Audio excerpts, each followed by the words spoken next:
What's good, everybody? It's your boy Oso, in case you ain't know. So, I'm back with another video today, man.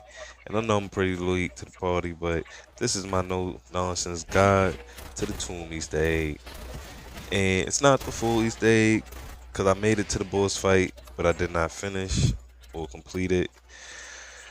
So this is merely just completing the ice staff and getting you to the completion steps of getting to the boss fight. Because upon upgrading your ice staff, you then enter the boss fight. You can go to the bridge and have the bridge come down. So what I'm doing here, I'm just speeding through. Pretty much, you just want to get the doors open so you can get to the main temple area. And once you're there, it it's pretty self-explanatory because you load in with the amulet, which is pretty kind of. This is the temple area, by the way, where you're gonna put the amulet. Can't miss it, and that's pretty weird. As far as zombie maps goes, I feel like this probably was the most easiest Easter egg to do, especially side Easter eggs, which I'm gonna do one right now. So you wanna once you get into the crazy place, you wanna come over here to where the bridge area is going to be to get to the boss fight, and you wanna just point your gun or even just walk up to it, and you'll get a voiceover prompting that you're starting the official steps to doing these days. And what I'm doing now is, I guess you could say a side Easter egg, and this is going to give you um gonna give you 4 ice mods and a pack a punch 1 crystal. Um the best way I learned to do this to get it done in one shot is go counterclockwise of what the rocks are spinning. As you can see, I struggled a few times, so I caught on after the fact. See, now I'm going backwards. But yes, once you do that, you'll get a sound that's going to prompt that it was complete, and this is what it'll look like when when you're done it correctly. Now, the flames. The flames is the most tedious and time-consuming step on the map. So I would say if you have the 3 flames that you need, which we'll get up to that part, if you have 3 flames in close proximity of each other, just leave them be. There are a total that I've noticed so far, 5 flames in total. If you just leave 3 alone, you can shoot 2 and have those 2 ping around the open spots that are not being occupied in areas that are not already occupied. So if you have it in this area right here, it's not going to spawn in the exact same proximity of the same area of that flame, if that made any sense of what I've just said. So let me try to explain a little better. The speed cola room, just like the depth perception room that I just left, there are multiple areas where that flame can spawn. There will never be 2 flames in one area or the same room occupying the same space. Once you got the flame to where you need it to be, which is these rooms with the pictures on the wall, the caveman pictures, I guess you want to call them, with Roman numerals, which is completely baffling. You got caveman type drawings of the stars with Roman numerals. Anywho, we will leave that alone. Once you get the Roman numerals correct, it's going to prompt a lockdown sequence. At any given time, you can cancel the lockdown and just run out of it, and it'll just stop. The whole team has to run out of it, and if it's just you, you just run out of it. However it goes. So once you do the Roman moves correctly, it'll prompt a lockdown, which will then spawn in, I believe, 4 different areas. And the first wave is just the vermin and some zombies. Then the second wave is a vermin, zombies, and I said manglers, sorry. The amalgams and things like that, and so forth and so forth.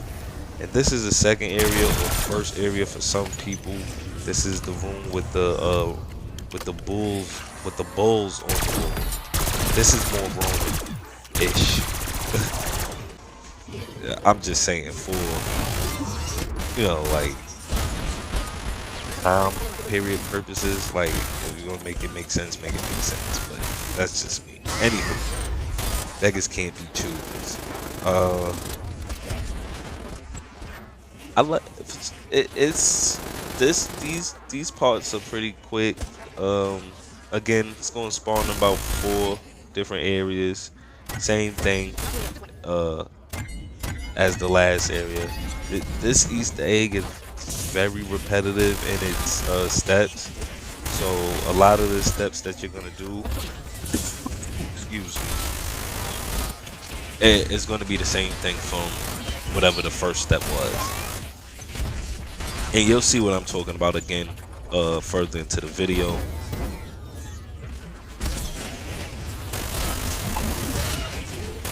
And you just want to survive, move around as much as possible. Make sure you got at least a pack 2 gun if you're doing these in the later rounds. If you're doing these in the earlier rounds, a pack 1 gun or at least a purple to blue rarity gun would keep you alive. And I noticed the ice mod on this map is very, very effective. Very effective.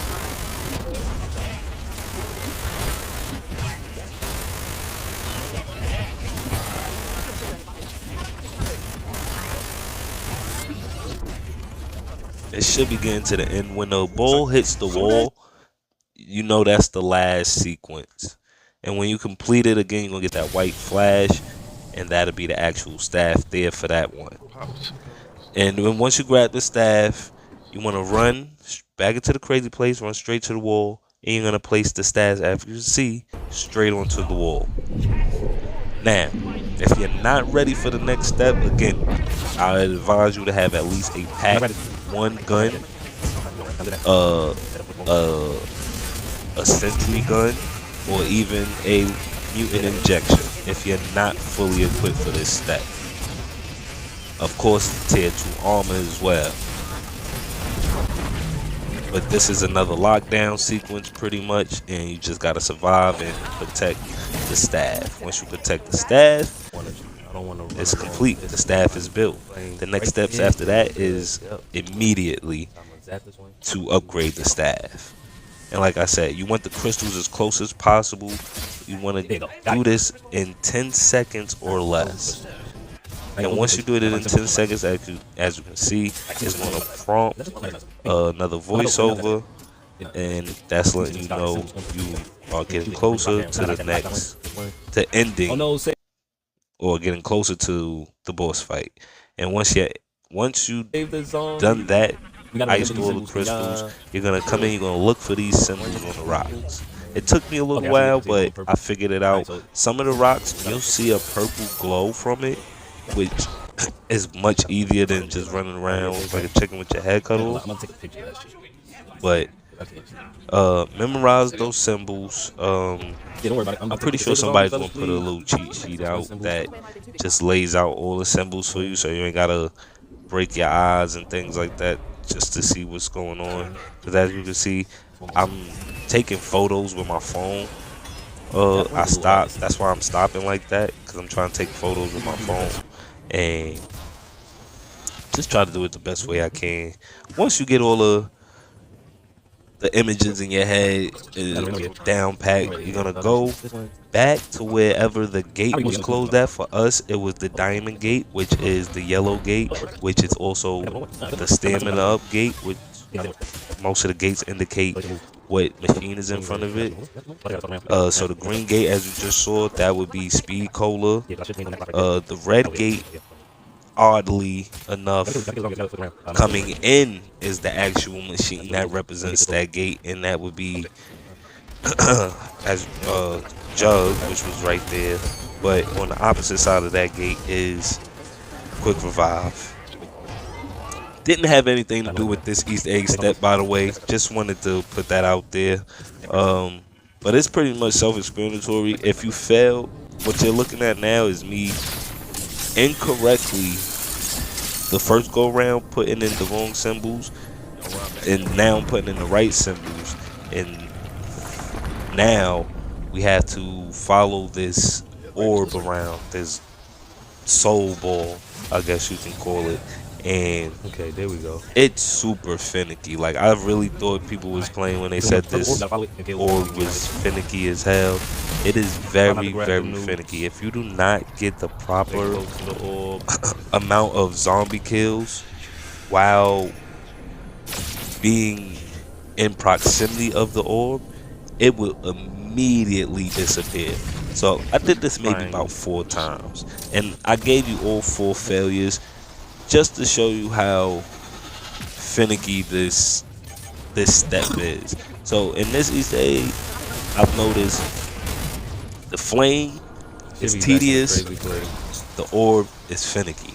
It's 2 steps in this if you're a speed runner that can completely throw your run off if not done properly. So just take your time, pay attention to what you're doing, and before you decide to do a speed run and spend crazy amounts of money, practice, because those 2 steps alone will consume most of your time. Once you've done that, like I said, you can do it as many times as possible. You don't want to do it that many times, because we'd have got it done the first time. We probably would have been doing the actual boss fight on like round 19 instead of still trying to upgrade the staff at round 19. So this is the upgrading part. As you can see, we got the orb a little further than what we normally did, right? So I believe this might be the last time we did it, and the gate will move.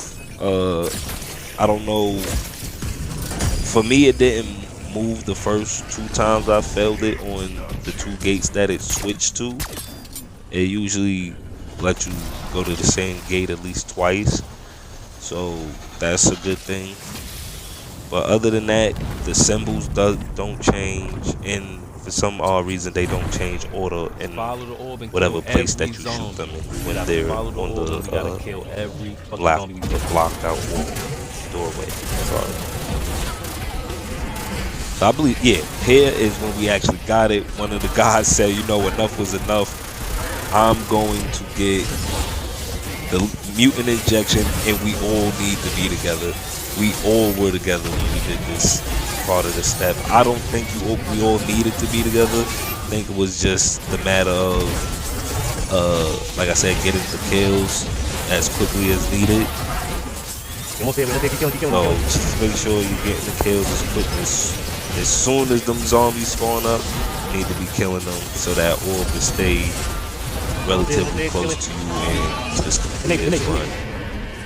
Once the orb completes its run, it's going to go back into the wall. Once it's in the wall, as you can see, just go up to it, put the staff next to it, and now you have an upgraded ice staff.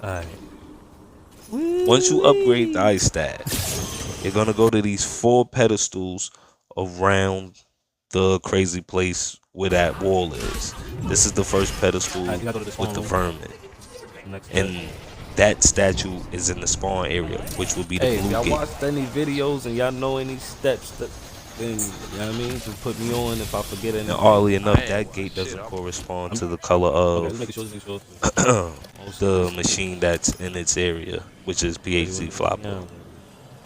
So once you get to the spawn area, you're gonna walk up to the pedestal. You're gonna press X, and it's gonna initiate the lockdown. Spawn area. And once you complete the lockdown, you're gonna grab the orb that is the power, the essence, not the orb, sorry, the power, the essence, and then you're gonna go back to the crazy place, and you don't want to get hit, because as you can see, they give you a bar, and that bar is Nah, not yet. the essence life expectancy. So don't get hit. Go straight there. Don't try to fight no Yeah, they was looking for me, zombies. that's why. None of that good stuff. Alright, go to the next one. Just Next get one, it next there. Get it done. one. This one And is it's gonna go in stamina. order. So don't try to That's the skip triangle. a skip I a mean, the statue. diamond one. The diamond They go in shape. order. I haven't seen anyone skip it. Like go from one. It's in order. So the next one is the flying vermin. I forget what you actually call them, but There we go. you're gonna go in this room here with the speed cola room, the yellow gate, the diamond gate, and pretty much same sequence here, except it's gonna give you an extra little bit of a challenge when you're killing the flying vermin. You're gonna pick up the essence that they drop and then carry it back to that statue and place that essence in the statue until complete.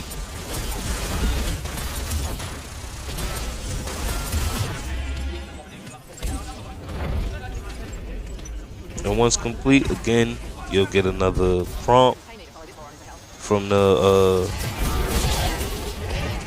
physicist guy, the archaeologist guy. I don't know what to call him. I don't even pay attention to his name, honestly.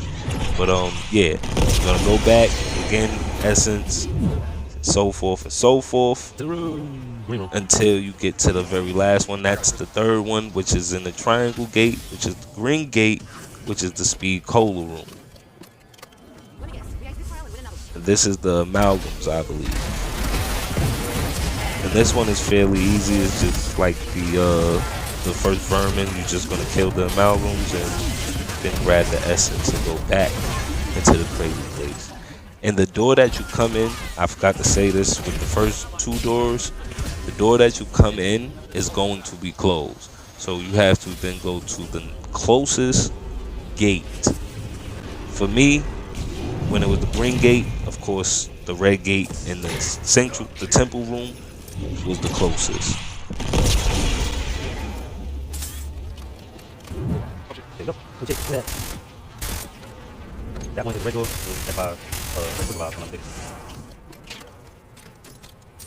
You sure y'all did all that first and stuff. That's what together. Get y'all done to at least pack 2.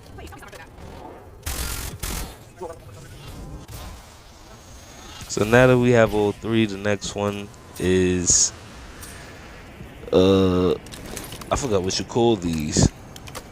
Oh no, I think that's the amalgam. The other one was something else. I forget what you call the other one. But either way, this one it comes with a challenge.